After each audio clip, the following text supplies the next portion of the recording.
स्वतंत्रता संग्राम सेनानी परिवार से जुड़ी डॉक्टर पूनम गुप्ता ने स्वतंत्रता संग्राम में योगदान देने वाली 1367 वीरांगनाओं की गाथाओं को अपनी पुस्तक महान वीरांगनाओं की गाथाएं में संकलित कर देश को समर्पित किया है।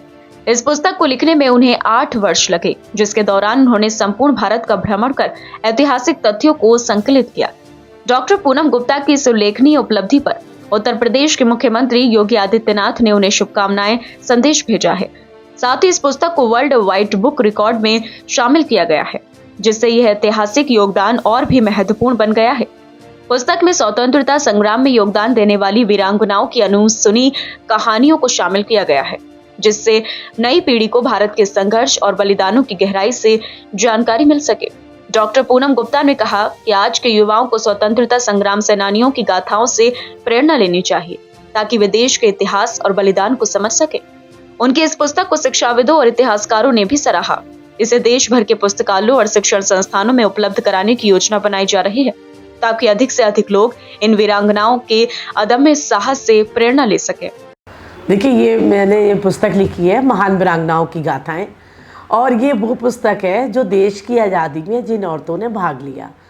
तो इसमें 1367 औरतें हैं, और ये महिलाएं और उनको जोड़ने में, वीर महिलाओं को जोड़ने में मैंने पूरे भारत का अन्य क्षेत्र, बहुत सारे क्षेत्रों का मैंने भ्रमण किया, और वहाँ से खोज कर मैं इन वीरांगनाओं को लेकर आई हूँ। इसको लिखने में मुझे 8 वर्ष लगे। 8 सालों के अथक प्रयास के बाद मेरी पुस्तक पूरी हुई है, और अब मुझे बड़ा गर्व हो रहा है कि इस किताब के लिए मुझे वर्ल्ड वाइड अवार्ड मिला है, और धन्यवाद उन लोगों का।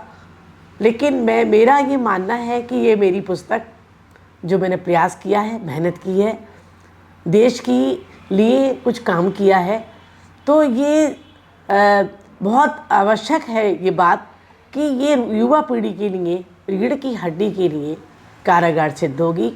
उनमें देश प्रेम की भावना भरने में कारगर होगी, और वो जान पाएंगे कि किस तरीके से देश आज़ाद हुआ, कैसे कैसे महिलाओं ने उसमें भाग लिया। कुछ औरतें तो इसमें ऐसी हैं जो गांधी जी के शंखनाद पर वो घर से तो निकल पड़ी, लेकिन उन्हें नंगे पैर निकल पड़ी, लेकिन उन्हें अपने घर जाने का रास्ता ही नहीं पता था।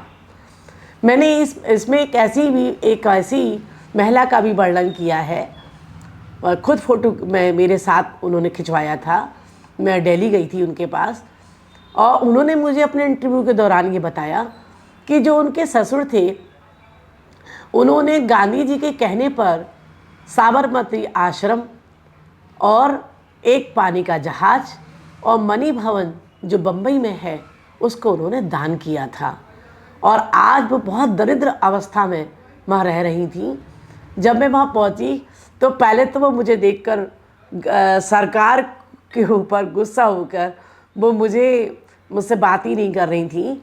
फिर मैंने उनके पैर छुए, और मैंने जब उन्हें गले लगाया तो उन्होंने अपना इंटरव्यू देने के लिए वो राज़ी हुई। अच्छा, ये जो आपने पुस्तक लिखी है, इसकी पुस्तक को लेकर कोई चीफ मिनिस्टर ने आपको कोई प्रशस्ति पत्र दिया? हाँ, मुझे योगी जी आदित्यनाथ जी का, मुख्यमंत्री जी का मुझे बधाई संदेश प्राप्त हुआ, और जिसमें उन्होंने लिखा कि आपकी पुस्तक निश्चित रूप से युवा पीढ़ी में देश प्रेम की भावना बनने के काम आएगी, और भी जो शोधार्थी हैं, जो पीएचडी होल्डर्स हैं, उनके लिए भी आपकी किताब कारगर सिद्ध होगी। आपने किस मकसद के साथ ही लिखी, क्या सोच थी आपकी? मेरी सोच तो यही थी। वैसे भी मैं कविताएं लिखती हूँ, और कविताएं में महिलाओं पर ज़्यादा लिखती हूँ। तो मैं एक बार ये सोच रही थी कि मुझे ऐसा मैं क्या करूँ, देश में मैं जिस परिवार से मैं ताज्जुब रखती हूँ, तो वो संबंध रखती हूँ, जो पिता हैं मेरे देश पर समर्पित, मेरे भाई मेरे बहन सभी देश पर समर्पित हैं। तो मुझे देश प्रेम का भावना तो मेरे अंदर है, और इसीलिए मुझे एक जगह से एक अवार्ड मिला, उसका नाम था देशभक्त सम्मान। मैं देशभक्त भी लगाती हूँ अपने नाम के आगे। तो मेरे अंदर ये आया कि मैं ऐसा देश के लिए क्या करूँ, और फिर मैंने सोचा कि अगर मैं ऐसी महिलाओं का जिक्र लेकर आऊँ जिन्हें लोगों ने पढ़ा ही नहीं है, सुना ही नहीं है, तो कितना अच्छा होगा। लोग जब सुनेंगे तो देश प्रेम की भावना से भरेंगे, और वो ये जान पाएंगे कि जिस आज़ादी में हम आज बैठे हैं, जो स्वतंत्रता हमने पाई है, जिस आराम से हम बैठे हैं, खुली हवा में हम सांस ले रहे हैं, तो उसके लिए लोगों ने क्या प्रयास किया। मेनली मैं औरतों की यहाँ बात कर रही हूँ कि औरतों का कोई काम करना निश्चित रूप से बहुत मुश्किल होता है, घर से निकलना बहुत मुश्किल होता है। उस ज़माने की हम बात करें तो उन्होंने उस ज़माने में गांधी जी के कहने पर, खुद देश प्रेम से जुड़ने पर, देश के लिए कुछ करने के लिए वो घर से बाहर आईं। इसमें एक ऐसी भी महिला का जिक्र है जिसे अंग्रेज ने उसे कुछ साथियों का, देशभक्त साथियों का पता पूछने के लिए उसको प्रताड़ित किया। जब वो नहीं मानी तो उसके छोटे से नवजात शिशु को उन्होंने अग्नि के ऊपर उसको झुलसा दिया। वो तब भी उन्होंने उसका नाम नहीं बताया, समानता नाम था उस लेडी का। तो हम ऐसे ऐसे नारियों के बीच, हम भारत ऐसे देश, भारत महान देश में हम विचरण कर रहे हैं, हम रह रहे हैं जहाँ ऐसी ऐसी नारियाँ थीं जिन्होंने उसी सभी संदेशों को लोगों को जन जन तक पहुंचाने का काम कर रही हैं।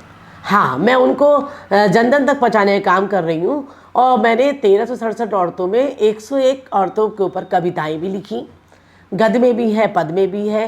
और बाकी सब औरतों की कहानियाँ जितना मुझे मिला, जितना मैं कर पाई, अथक प्रयासों से मैंने उसे संजय किया है। अच्छा, ये पुस्तक को लेना चाहें तो कहाँ मिलता है? ये पुस्तक देखिए, अभी तो मैं विमोचन के लिए थी, तो वैसे तो सारे भारत के मुख्यमंत्रियों के पास पहुंच चुकी है, जो प्रकाशक ने भेजी है।